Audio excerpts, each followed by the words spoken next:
ছি ছি থাম ভাই, এমনে কস কেন? মাহিয়াপার কি কোনো দাম নাই? তগমতো পাবলিকের যন্ত্রণাতে মাহিয়াপা দেশ ছেড়ে বিদেশে গেছে, এও শোনা যাচ্ছে সে নাকি আর কখনো দেশে ফিরবে না।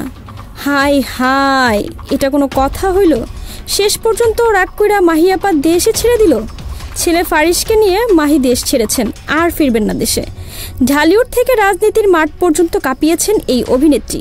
ঢালিউডে খুব দ্রুত যেভাবে তিনি নিজের সাফল্য অর্জন করেছিলেন, সে সাফল্য যেন রাজনীতির মাঠেই মলিন হয়ে গেল। যাই হোক, তার এই রাজনীতি নিয়ে কোনো কথা বলতে চাই না, বলতে চাই ঢালিউডে ওনার সাফল্যের কথা।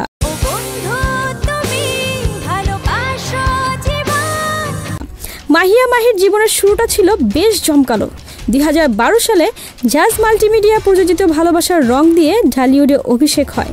সিনেমাটি সুপারহিট হয়, রাতারাতি তারকা হয়ে ওঠেন মাহিয়া মাহি।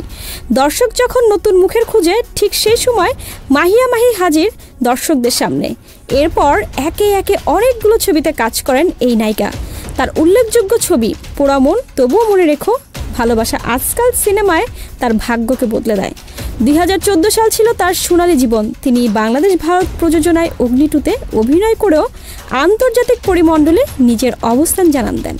এছাড়াও রয়েছে তার অনেকগুলো ছবি যেগুলো বক্স অফিস মাতায়, যেমন অগ্নি, কি দারুণ দেখতে, দবির সাহেবের সংসার, অনেক স্বাদের ময়না। মাহিয়া মাহি রাজশাহীর ছোট্ট একটি শহর থেকে উঠে এসে রূপালী পর্দায় নিজের আলো ছড়ায়, কিন্তু বর্তমানে সেই আলোটা কেন যেন নিভু নিভু করছে।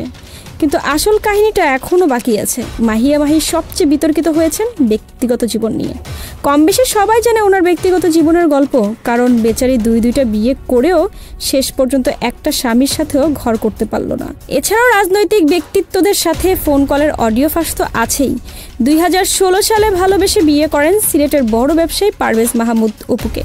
5 বছরের মাথায় তাদের বিচ্ছেদ হয়ে যায়। তারপর মাহির সবচেয়ে ভালো বন্ধু গাজীপুরের রাজনীতিবিদ রাকিবকে 2021 সালের জুনে বিয়ে করেন।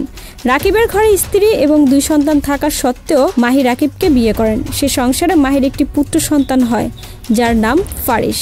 তারপরও সংসার কোনোভাবেই টিকেনি আর। এজন্যই মানুষ বলে মেয়েদের সুন্দরী হওয়ার চাইতে ভাগ্য সুন্দর হওয়া জরুরি। যাই হোক, এত কিছুর মাঝেও ক্যারিয়ারে ফেরার চেষ্টা করছেন মাহিয়া মাহি। সবশেষ শাকিব খানের রাজকুমার সিনেমায় তাকে শাকিব খানের মায়ের চরিত্রে দেখা গিয়েছিল, কিন্তু মাহিয়া মাহি দেশ ছাড়ার ব্যাপারে সবাই জানতে চেয়েছেন। এ ব্যাপারে তিনি বলেছেন তিনি নাকি শুধুমাত্র ঘুরতে যাওয়ার উদ্দেশ্যে আমেরিকায় পাড়ি জমিয়েছেন। সো ভিউয়ার্স, মাহিয়া মাহির কোন সিনেমা আপনি দেখেছেন? আবারও কি মাহিয়া মাহিকে বড় পর্দায় দেখতে চান? আর মাহিয়া মাহির দেশ ছাড়ার ব্যাপারটা আপনি কিভাবে দেখছেন আমাদেরকে কমেন্টে জানান। ভিডিও ভালো লাগলে লাইক, কমেন্ট এবং শেয়ার করতে ভুলবেন না।